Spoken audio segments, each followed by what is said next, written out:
캐나다의 임상 심리학자이자 문화 비평가인 조던 피터슨. 한국에도 매우 잘 알려져 그의 인간의 심리를 관통하는 영상들을 찾아보는 사람들이 많다. 인생을 최고로 만들어주는 방법 12가지를 소개하기 위해 집필한 조던 피터슨의 책 12가지 인생의 법칙은 대한민국에서 베스트셀러에 오르며 인생을 살아가는 바이블로 여겨질 만큼 뜨거운 인기를 불어일으켰다. 인생의 바이블 인생의 법칙 12가지의 내용들입니다. 1. 어깨를 똑바로 펴라. 피터슨은 바닷가재의 서열 싸움에 대한 일화를 시작으로 인간과 갑각류의 뇌에는 서열 계산기가 있다고 한다. 만약 우리가 싸움에서 진 바닷가재처럼 축 늘어진 자세로 다닌다면 사람은 서열 계산기를 통해 우리를 지위가 낮은 사람이라고 생각한다고 한다. 이런 낮은 순위의 결과로 세로토닌의 양이 줄어들어 결과적으로 행복감이 떨어지고 불안감과 슬픔은 커진다고 한다. 따라서 자세부터 반듯하게 바로 잡아야 할 필요성을 언급하며 우리의 생각을 거침없이 말하고 바라는 것이 있다면 그런 권리를 가진 사람에게 당당하게 요구하라고 한다. 이로 인해 세로토닌이 신경회로에 충분히 흐르고 앞으로 두려움이 사라져 나아갈 수 있는 토대를 마련해준다고 한다. 당신 자신을 도와줘야 할 사람처럼 대하라. 처음 읽을 때는 그 깊이를 가늠하지 못했던 말이 있다. 그것은 피터슨이 우리에게 요구한 3가지였다. 첫 번째는 지금 우리가 어디에 있는지 알아야 한다는 것이며, 두 번째는 지금 우리가 누군지 정확히 알아야 하는 것이고, 세 번째는 우리가 어디를 향해 가고 있는지를 알아야 한다는 것이다. 나 또한 이 물음에 대한 스스로만의 답을 내려봄으로써 삶의 방향이 크게 바뀌었고 흔들리지 않을 삶의 목표를 확립할 수 있었다. 과거에는 이러한 질문에 대해 나의 생각을 찾으려 하지 않았고 관심도 없었다. 하지만 뒤늦게 자아 정체성이 확립되는 과정에서 이러한 질문에 대한 생각의 필요성을 깨닫게 되었고, 덕분에 피터슨의 말대로 미래 계획을 세우고 한계를 극복할 방법을 찾으며 세상에 대한 희망을 품는 계기가 될 수 있었다. 3. 당신에게 최고의 모습을 기대하는 사람만 만나라. 우리가 타인과의 병적인 관계를 끊지 못하고 있다면 그건 우유부단하고 박약한 의지 때문일 것이라고 말한다. 도덕적으로 세상을 더 나쁘게 만들려는 사람을 지지할 의무는 없다며 오히려 도와주는 것이 그릇된 선택이라 말한다. 세상을 더 좋게 만들어 가려는 사람을 곁에 두고 우리에게 유익한 사람하고만 관계를 맺는 것은 이기적인 행위가 아니라 바람직한 행위인데, 이는 우리는 그들 덕분에 좀 더 나은 사람이 될 수 있고 그들도 성장하는 우리를 보고 좋은 영향을 받을 수 있기 때문이라고 한다. 4. 당신을 다른 사람과 비교하지 말고 오직 어제의 당신하고만 비교하라. 모든 인간은 평등하지만 능력과 결과는 평등하지 않다고 말하며, 만약 어떤 게임에서 성공하지 못하면 다른 게임에 도전해도 된다 말한다. 우리의 장점과 약점, 우리가 처한 상황을 고려해 더 나은 게임을 선택할 수도 있기 때문이다.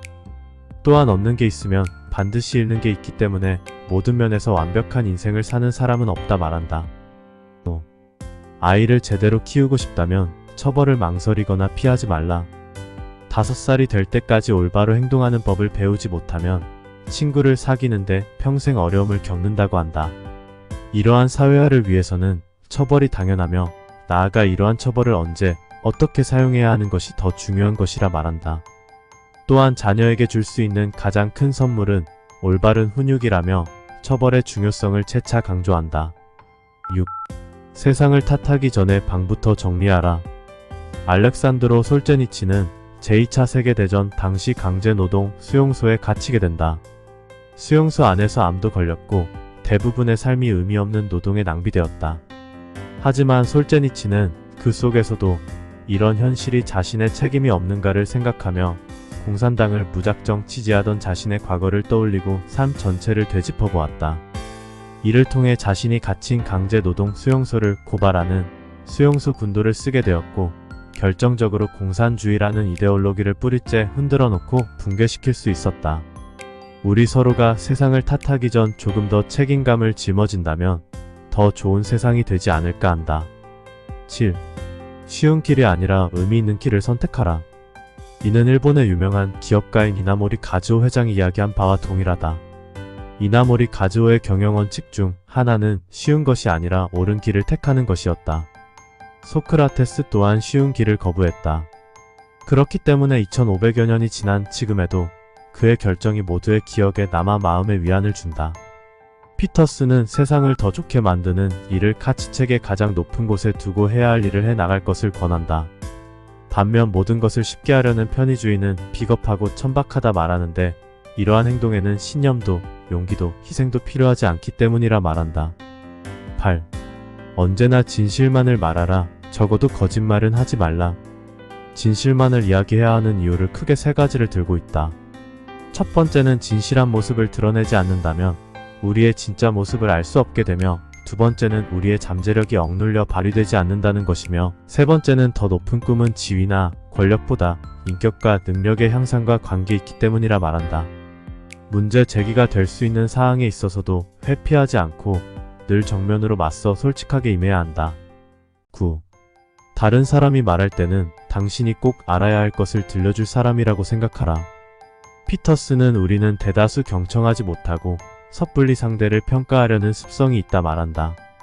하지만 섣불리 판단치 않고 상대의 말을 경청하면 상대는 자기 생각을 빠짐없이 솔직하게 말한다는 것이다.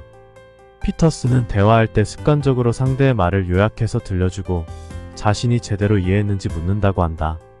이렇게 하는 이유는 크게 세 가지를 들었다. 첫 번째는 상대의 말을 완전히 이해할 수 있고, 둘째는 상대의 기억 강화 및 활용에 도움을 주며, 마지막은 허수아비 논법의 약점을 극복할 수 있다는 것이다. 또한 요약을 할 때 중요한 것은 당사자보다 더 명료하고 간결하게 표현할 수 있어야 한다고 말한다. 10. 분명하고 정확하게 말하라. 우리의 의도를 말로 표현해야 우리가 의도하는 바를 명확히 알 수 있고, 말한 대로 행동해야 어떤 일이 일어날지 알 수 있다고 한다. 따라서 원하는 것을 정확히 말하고 우리 스스로가 어떤 사람인지 주변인들에게 있는 그대로 알릴 것을 말한다. 11. 아이들이 스케이트보드를 탈 때는 방해하지 말고 내버려 두어라. 우리의 잘잘못을 가감없이 따져본 후에도 우리가 부당한 대우를 받을 이유가 없다고 확신한다면 누군가 우리를 이용하게 있는 게 분명하고, 이럴 때는 우리의 입장을 강력하게 주장해야 하는데, 이는 이것이 우리를 지키기 위한 도덕적 의무이기 때문이라 말한다. 또한 누군가를 비판해야 할 때는 잘못된 행위에 대한 3개 이상의 증거를 찾아서 스스로 비판의 정당성을 입증하면 좋다고 말한다. 이렇게 할 경우 상대가 우리의 주장에 반박하더라도 논리적으로 재반박이 가능하며 즉석에서 4개 이상의 변명거리를 생각해낼 사람은 거의 없다고 한다. 12. 길에서 고양이를 마주치면 쓰다듬어 주어라. 피터스는 인생의 추악한 부분에 집중하기 쉽다는 사실을 인정한다. 결국 일부 고통의 예는 완전히 압도적으로 느껴질 수 있다. 그는 심한 관절염으로 평생을 고생한 딸의 사례를 예로 들며, 이러한 위기 상황에서 쉽게 선택할 수 있는 방법은 모든 것에 대해 허무주의적이거나 부정적인 태도를 취하는 것이다. 하지만 현실은 이러한 접근 방식이 종종 초기의 고통보다 더 심할 수 있다는 것이다. 잠재적인 허무주의에 대응하려면 주변의 사랑과 아름다움에 세심한 주의를 기울여야 한다. 일몰, 꽃 또는 단순히 고양이에게 쓰다듬어 주는 것일 수도 있다. 이러한 순간에 집중하여 그 효과를 높여야 한다. 고통받기에는 인생이 너무 짧다. 완전히 깨우친 사람은 없다. 더 많은 것을 깨달아가는 사람만 있을 뿐이다. 조던 피터슨. 이 영상을 보신 모든 분들의 찬란한 인생을 기원하겠습니다. 지식 채널A